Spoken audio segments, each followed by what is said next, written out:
పూరా లోకల్.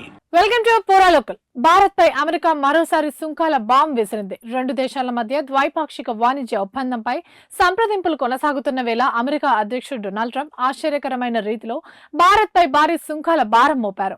భారత్ తమకు మిత్ర దేశమంటూనే అక్కడి నుంచి వచ్చే అన్ని రకాల వస్తువులపైన 25% సుంకం విధించారు. దీనికి అదనంగా పెనాల్టీలు ఉంటాయని కూడా ప్రకటించారు. ఆగస్టు 1 నుంచి ఈ నిర్ణయం అమల్లోకి వస్తుందన్నారు. అయితే ప్రస్తుతం అమల్లో ఉన్న 10% సుంకాలకు ఇది అదనమా లేక దీంతో కలిపి 25% అనేది స్పష్టత రావాల్సి ఉంది. ట్రంప్ ప్రకటించిన సుంకాల ప్రభావంపై అధ్యయనం చేస్తున్నట్లు భారత ప్రభుత్వం తెలిపింది. జాతీయ ప్రయోజనాలు కాపాడుకునేందుకే అవసరమైన అన్ని చర్యలు తీసుకుంటామని స్పష్టం చేసింది.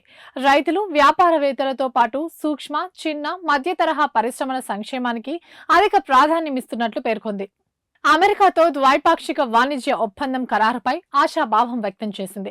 చాలా కాలంగా భారత్ తమకు మిత్ర దేశంగా ఉందని ట్రంప్ పేర్కొన్నారు. అయినప్పటికీ అమెరికా వస్తువులపై భారత్ విధిస్తున్న అధిక సుంకాల కారణంగా పరిమితి స్థాయిలో వ్యాపారాలు చేస్తున్నామని కూడా తెలిపారు. ప్రపంచంలో అత్యధిక సుంకాలు విధించే దేశాల్లో భారత్ ఒకటన్నారు. రష్యా భారత్ వాణిజ్య సంబంధాలపై ట్రంప్ అక్కసు వెళ్లగక్కారు.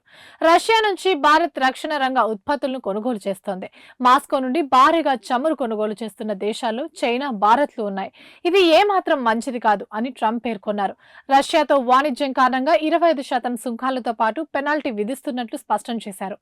రష్యా నుంచి దిగుమతుల కారణంగా అమెరికా పెనాల్టీలకు గురైన తొలి దేశం భారత్. చైనాపై అధిక సుంకాలు విధించిన జరిమానాలు మాత్రం అమెరికా ప్రకటించలేదు.